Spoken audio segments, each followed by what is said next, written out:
Hola besis! So today we are going to go over a bunch of myths and legends from the different regions of Colombia. As many of you know, this is one of my favorite topics. It is something that I very much enjoy, and I can't wait to share all of these different stories with you. Some of them I have heard for the very first time, some of them I have heard before, but my favorite part of it is hearing all of the stories from the actual residents and people who have experienced some of these things. So I'm very excited for it. I hope you guys are too. Let's get into this. La Bruja. It is said that near the El Cartijo neighborhood there lives a witch. It is said that she roams the woods and parks surrounding the residential complexes. She can turn into a huge black dog or an owl flying away in the dark hours of the night. She knocks on apartment windows to attract attention, and if you see something strange crossing in the middle of the night, you'll know it's the witch wandering alone in the park.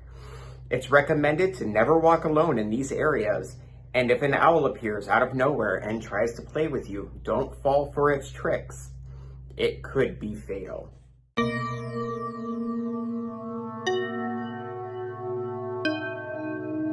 Another story of La Bruja comes from the area of Esmeralda, where a friend of my mom's brother lived and experienced all of these things for himself. Apparently, they would see the shadows and dark figures moving around the area constantly. And the witch was always knocking on their windows of the apartments, even the ones really, really high up. And it got so bad, nobody slept at night, constantly knocking on the windows. Eventually, it was so terrible that they had to finally move away. But this was the witch of Esmeralda. El Moan. The story goes that on the Magdalena River, Moan would sing and appear, a burly man with a long beard and elaborate clothes holding a cigar in his hand. Some describe him as dark-skinned, muscular, indigenous man with gold teeth. Others as an evil, treacherous, smiling being and lord of the waters. There are numerous tales that claim he fell in love with the women who washed on the banks of the Magdalena River, and he hunted so many of them that he managed to carry them off and lose them in the depths of the waters.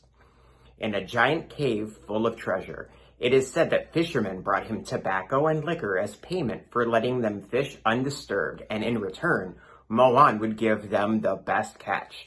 Moan is very careful to ensure that the small fish would not be harmed.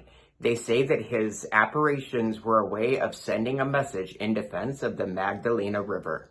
Bueno, una vez mi papá me convidó a pescar al río. Hicimos una ranchería en la playa de piedra y salimos a pescar con mi papá, él a atarrayar y yo a acompañarlo a recoger los peces que él pescaba. Atrapaba en la atarraya. Y más o menos como a las 12 de la noche nos vinimos a acostarnos, y después de que nos vinimos escuchábamos que alguien atarrayaba en la playa. Se oía la atarraya, y entonces nosotros nos fuimos a mirar con mi papá a ver de quién se trataba. Y en la medida que íbamos avanzando se iba escuchando más lejitos y más lejitos la atarraya. Entonces nosotros entendimos de que no era algo normal. Y mi papá, yo le pregunté, papá, ¿y esto qué será? ¿Por qué no vemos a nadie? Y él dijo, porque eso no es una persona, eso es el espíritu del río, eso es el Moan. Entonces yo aprendí esa lección y mi papá dijo que el Moan era un espíritu de las aguas que el pescador acostumbra que para que le vaya bien en la pesca, llevarle ron, llevarle aguardiente y tabacos, y le colocan por encima de unos palos para que el espíritu, o sea, el Moan, tome eso y les vaya bien en la pesca. Y ese día me fui a lavar y tenía un poco las horas ahí. Acabé y me voy a bañar. Y de ahí me tiré agua aquí, cuando sentí que lo que fue me cogió por debajo y me hundió. El Moan, decía mi mamá, yo le decía, mamá, ¿qué es el Moan? Ella pues procuraba que uno no fuera a pescar solo cuando estaba por ahí de 8 años, 9. Que una vez estaba pescando un señor, la señora, que llegó como una capa bien grande y los arropó. Ellos cayeron al agua y ¡tum!, se los llevó. Y se metieron como debajo del agua y que allá miraron como un pueblito, un caserío, una vaina y dijo, pero allá la gente vivían bien, hablaban, ellos que hablaron con ellos, le comentaba a mi mamá también, un hermano el que era un payé, ¿cómo se llama ahora? Le dicen sabedores, ¿no? Y que le comentaba que ellos duraron allá unos 15 días y que allá miraron familiares que hacía tiempo no lo veían. Many people have visited the region of Neiva and have their own legends of the Moan. I've personally been to Neiva and I've been to the Magdalena River, and there have been little viewpoints and statues. A huge viewpoint that is in the shape of the Moan. Let me know if you've ever been there. Let me know if you've ever had any experiences with the Moan. Have you left offerings like many other people, things like tobacco and alcohol, so that you get blessings in fishing? But I'm very interested to hear more and more about these legends. So let me know what you've heard, and don't forget to leave a comment below if you've had any experiences yourself. Tunjo de Oro. The Tunjo is a golden doll that is attributed with the legend of a wandering ghost seeking protection, food, and shelter, for which it would reward its protector with the fruit of a gradual fortune. It appears in the form of a harmless baby crying on the side of the road, on the great roads, at the crossroads of a forest or ravine, in the vicinity of ruins or abandoned houses. The child is presented crying inconsolably at the edge of the road, lying on the ground, very close to where the solitary traveler to whom it would appear must pass. If the person passes by, the child catches them, giving them fright from which they cannot escape. Those who already know the trick pick up the child and with a finger on his forehead baptizes him in the name of God. Whoever picks up the tunjo in this way immediately becomes rich overnight. The doll must be carefully kept in a box amidst special prayers and spells.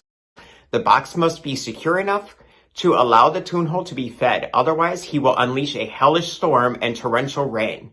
The rivers and streams swell and overflow until they flood the entire area and until somebody finds the doll, which then sets out on the raging waters, playing the tiple and singing melodiously. Now, it is also said that the original tunjo comes from little golden figures that were made by the Muisca people. Nobody knows exactly where the original one is or where it can be found. It's probably been lost for many, many years. But I would really be curious to find out if it still exists and if anybody's ever actually seen it. Let me know if you've heard any of these stories.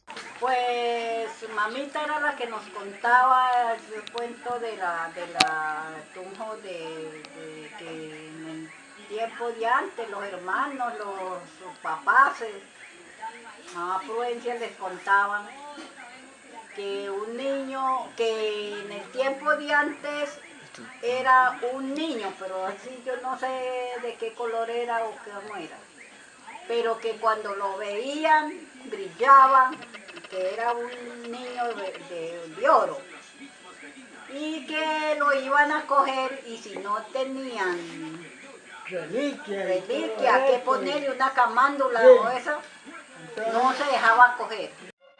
Hombre caimán. There was a man who liked to spy on women while they bathed in the Magdalena River. To go unnoticed and discreetly watch them, he decided to see a witchman who would make him a potion to turn him into an alligator so he could admire the beauty of the woman without being discovered. The witchman decided to make him 2 potions, a red one that would turn him into an alligator, and a white one that would turn him back into a man. The man left the witchman's office with a friend and went to the river. There, he drank the red potion and became an alligator. His friend, who was holding the white potion in his hand, was so amazed that he dropped a few drops on him, turning him into a half-man, half-alligator. From that moment on, the women of the area stopped frequenting the river because of the fear they felt of the Cayman man.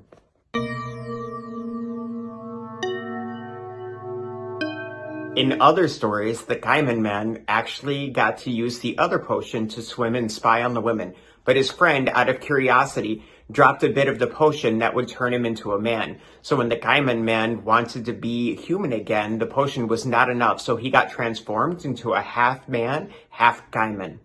Let me know if you've heard any of these stories, or if anybody you know has ever seen the Cayman man. Duende.